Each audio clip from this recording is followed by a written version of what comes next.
The Pakistan Air Force has successfully conducted trials of new, indigenously developed glide bombs. The high-precision weapons were tested against hardened, mountainous targets, reportedly striking with pinpoint accuracy. This marks a significant enhancement of the PAF's standoff strike capabilities, a new era for Pakistan's infantry. The Army is phasing in modern 5.56mm rifles for its frontline troops. This shift aligns Pakistan's standard-issue weapon with NATO and other modern forces, enhancing interoperability. The new rifles are lighter, more ergonomic, and allow soldiers to carry more ammunition. A new security analysis is highlighting a critical risk. Following recent military strikes, the threat of a retaliatory terror attack in a major city is at its highest level. Experts say such an attack would be designed to provoke an overreaction, potentially dragging the entire region into a wider conflict. Urban centers are on high alert. With the rising threat of precision airstrikes, securing Pakistan's power plants is a national security priority. A new report details 5 ways to protect this vital infrastructure. The top recommendations include hardening structures against penetration bombs and, most critically, integrating power plants into the national air defense grid to intercept incoming threats. Welcome to Pakistangeo Defence Update. For the latest on regional security and military analysis, subscribe and hit the bell so you never miss an intel drop. A strategic academic push is underway in Pakistan to secure its future on the high-tech battlefield. Top-tier institutions, like the Ghulam Ishaq Khan Institute and NUST, are now running specialized degree programs in artificial intelligence. These programs are not just theoretical, they are directly focused on critical defense applications. By partnering with tech giants, these universities are training a new generation of engineers in deep learning, computer vision, and autonomous systems. The goal is to create a sovereign domestic talent pool capable of developing the next generation of smart drones, advanced cyber warfare tools, and sophisticated battlefield intelligence systems, reducing reliance on foreign technology. Defense analysts are confirming a revolutionary shift in Pakistan's military doctrine, moving from a decades-old defensive posture to a new strategy of proactive precision. But why the change now?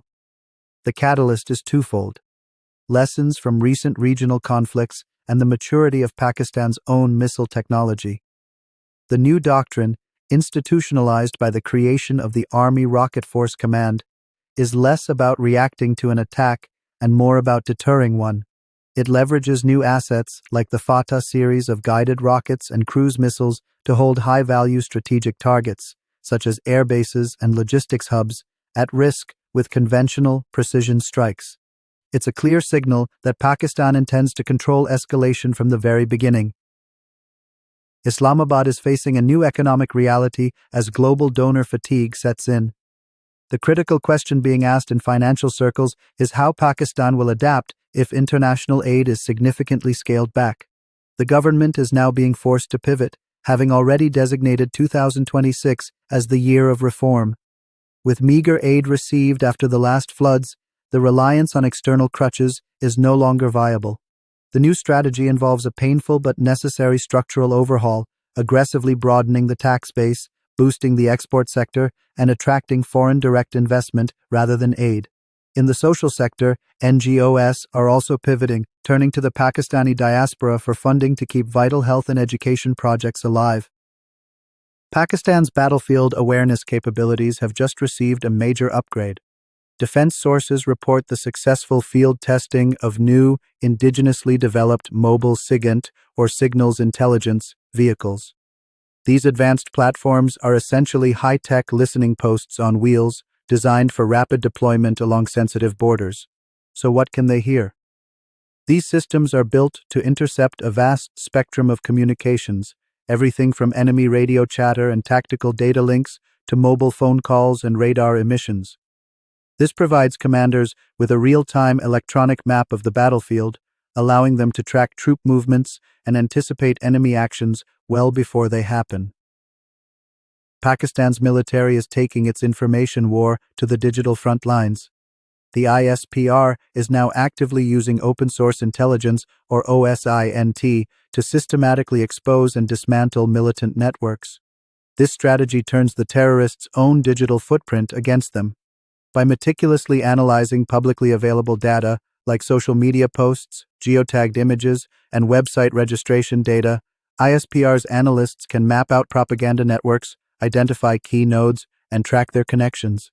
This allows them to not only debunk fake news in real time with verifiable evidence, but to also publicly unmask the very infrastructure that extremist groups use to recruit and operate.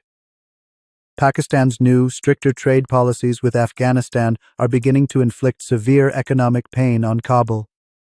With cash transactions halted and formal banking channels now mandatory, the flow of goods has slowed dramatically, and Afghanistan's trade deficit is widening. Pakistan remains Afghanistan's largest export market, but those exports have plummeted due to the new tariffs and restrictions. This has left the landlocked country increasingly isolated and its markets struggling for basic goods. Analysts are now warning that if these trade cuts continue, the Afghan economy, already cut off from most international aid, may not be able to hold out, raising the specter of a severe economic and humanitarian collapse. A critical question is looming over Islamabad. What will Pakistan do next if the Taliban definitively fails to hand over wanted TTP leaders? The current, stringent trade and border controls are seen as the first phase of pressure. But if Kabul continues to provide safe haven, analysts warn of a severe escalation. This next phase could include a complete diplomatic rupture, sealing the border to all traffic including aid, and pushing for international sanctions. More significantly, defense planners are almost certainly wargaming more direct options.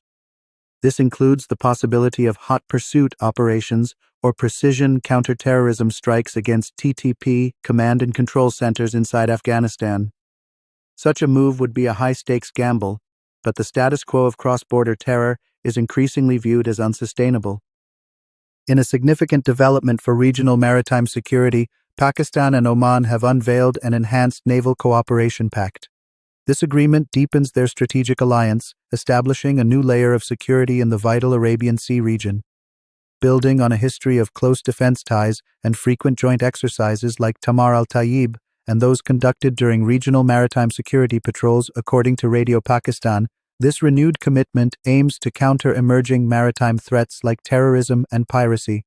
The Arabian Sea is a crucial artery for global trade, and this pact underscores both nations' dedication to ensuring its safety and stability. This latest step strengthens the bond between Islamabad and Muscat, highlighting their shared resolve to foster a secure environment for navigation and commerce. The details suggest a focus on increasing interoperability and strategic coordination between the two navies, paving the way for more robust joint operations in the future. That's all for today from Pakistangeo Defense. Hit subscribe and drop your opinion.